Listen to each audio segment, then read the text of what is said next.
الرحمن الرحيم. بص حضرتك، احنا هنا في معبد الزعيم، وفوق في السقف اللي هي أنثى طائر العقاب الفولشر اللي لها نخبة عند الفراعنة. نخبة نشر جناحيها بتحمي المعبد الخاص بالزعيم. وادي اسمه على الجنبين اسم أسر معة رعسة بالرع، اسمه رمسيس الثاني. طب بص كده حضرتك، الحاجة اللي احنا بنقول عليها خرطوش اللي هو الاسم، على سبيل المثال اهو قرأناه قبل كده، يعني ادي اهو ده اسم اهو. بص كده، ده لقبين، اللقب النيسوبيتي واللقب الصارع، ماشي. بس هتلاقي شرطة من تحت، شرطة من تحت. اه الشن بقى اللي هو العلامة دي بنسميها الشن. الشن فوق الماء. يعني ايه؟ يعني كأنه الشن العالم كله لأول ما اتخلق فوق المية، ماشي. ايه الدليل؟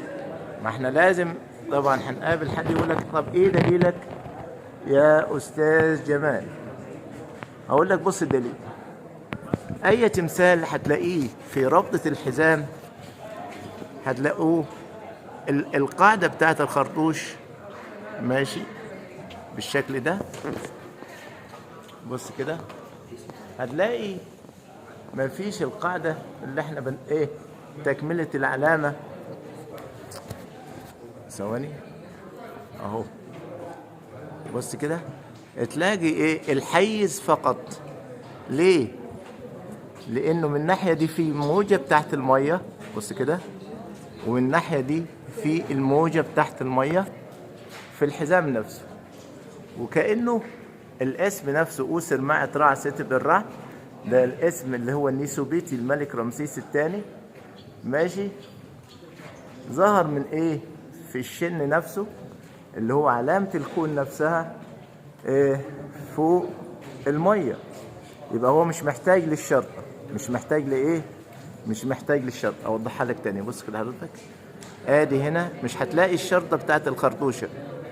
يعني احنا هنا أوسر معة رع ستب إن رع، المفروض تحت كده في شرطة. يعني هنا في الحتة ديت يبقى كده إيه؟ في شرطة اللي هي إيه؟ تفسيرها بقى الشن اللي هو رسموه كان في الأصل خالص دايرة، اللي هو الكرة الأرضية اللي اتكتب جواه الاسم بتاع أي ملك، وهو فوق عرش المية، ماشي. عشان كده أنت تستفيد بالمعلومة دي. ولذلك هتلاقيه دايما في الحزام بتاعه مفهوش الشرطة. أي ملك، مش هو رمسيس بس، يعني أي ملك، ماشي، يبقى اسمه في الشن لكن مفهوش الشرطة، ماشي.